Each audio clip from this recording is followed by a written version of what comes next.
morning and welcome to Rising. Glad to be joined again by Briahna Joy Gray, who is back today. Hello, Briahna. Hello, Robby. It's good to be back. You had a little too much Halloween candy. I had a little too much Halloween, but I was under the weather. I succumbed to just a cold, but I'm back and ready to go. Well, we're glad to have you back. What are we talking about today? Well, Robby, House Democrats may soon find themselves caught in a trap of their own making. Per reporting in the Hill, Speaker Mike Johnson's inclusion of IRS cuts into his Israel spending bill will force the bulk of Democrats into the no-win scenario of sacrificing one of their stated priorities for another.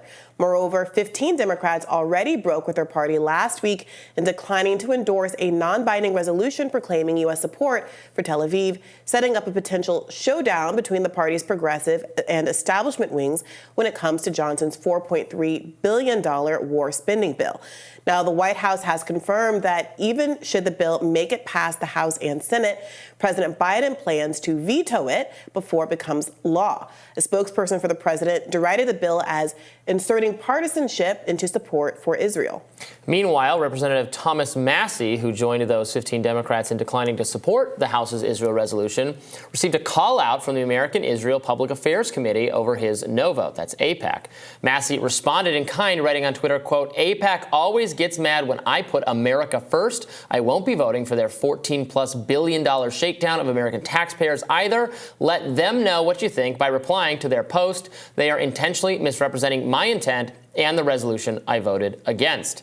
So, what do you make of this Massie kind of squad coalition that formed here against this resolution? They both got very similar types of criticism. They were both accused of loving Hamas and, wanting to support terrorism, et cetera, et cetera. They obviously both stated that their objection to the bill was the progressives leaned into the one-sidedness of it, not condemning the disproportionate killings of all of these now thousands and thousands of Palestinian civilians, and also the characterization of some campus members who are engaging in free speech that is not articulating a preference or support of Hamas being looped into this kind of a bill.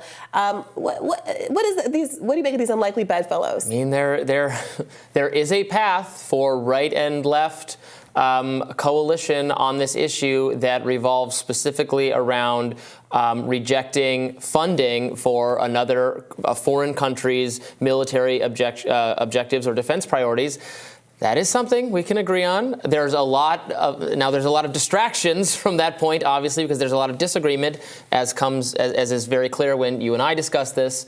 But I'm glad to see Thomas Massie standing up for principle, like Ron Paul before him. Massie is someone, yes, who has this America, kind of libertarian-esque America first viewpoint that we should not be funding foreign wars or foreign governments. It's gotten him in trouble in the past. I think he's annoyed Trump with it in the past. I think Trump fielded like a primary candidate against him.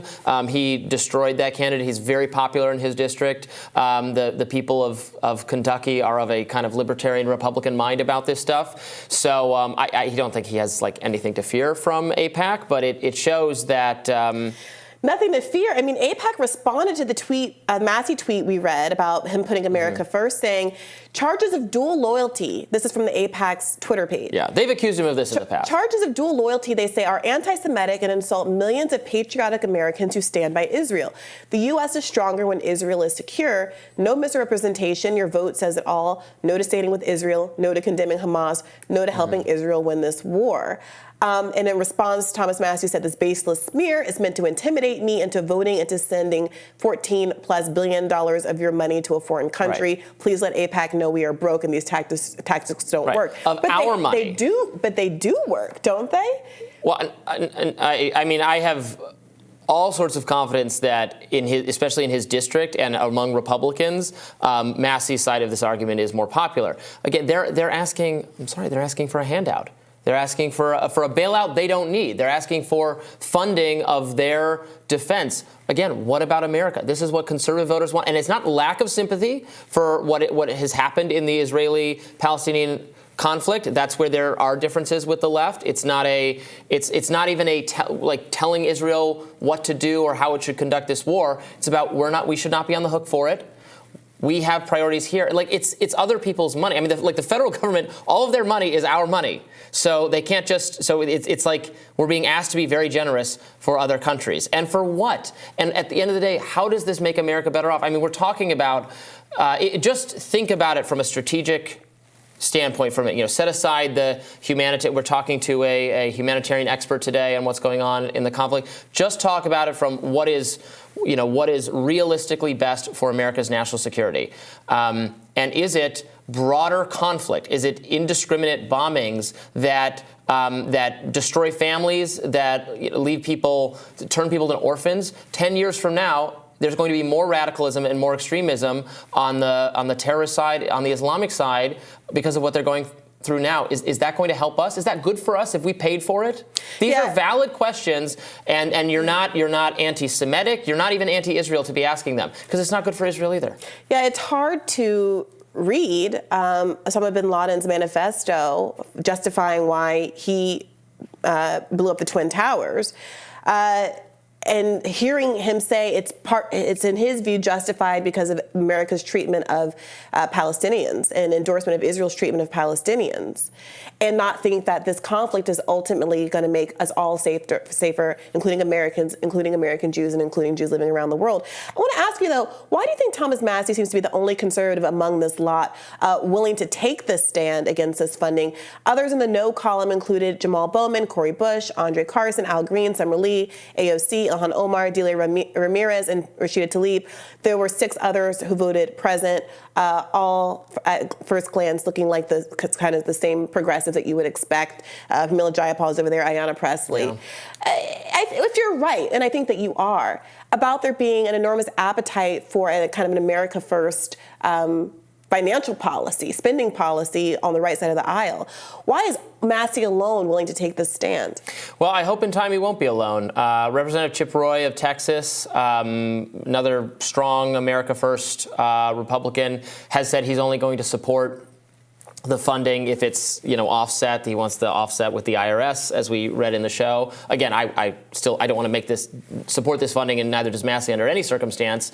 But I wonder if someone who's in that kind of mindset could be won over to the Massie position. And I suspect if they talk to the people in their districts, talk to Republican voters, talk to Republican primary voters, see how they feel about this issue, you're going to find that they have a lot of support for Israel as the victims of a terrorist attack, and they're going to think there's a lot of legitimacy, I suspect, in what Israel is doing. They are not going to think that it makes America better to have Israel's defense prioritized over our own.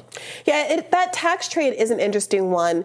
There was a lot of debate about this, obviously, because historically, in the last 10 years or so, since Republicans cut IRS funding, the IRS has disproportionately gone after poorer earners. The most audited city in the country is a city in Mississippi, which is deeply poor. Yeah, I was looking at it yesterday because Jessica and I were talking about it. The lowest income bracket is audited at a rate 5 times higher than any other. And of course, statistically, it is also true that when the IRS has been funded at higher levels historically, it has gone after richer earners as compared to poor owners. So the whole point of this was you need more resources to go after the big dogs, and you also get more return for your buck if you go after the millionaires and billionaires that are evading their taxes and have all the resources to do so. When the IRS is underfunded, the resources they have mean that they do these kind of pro forma audits, which are very easy to do on very low-income people. So are Republicans now advocating for a return to form where poor people get audited disproportionately than richer people?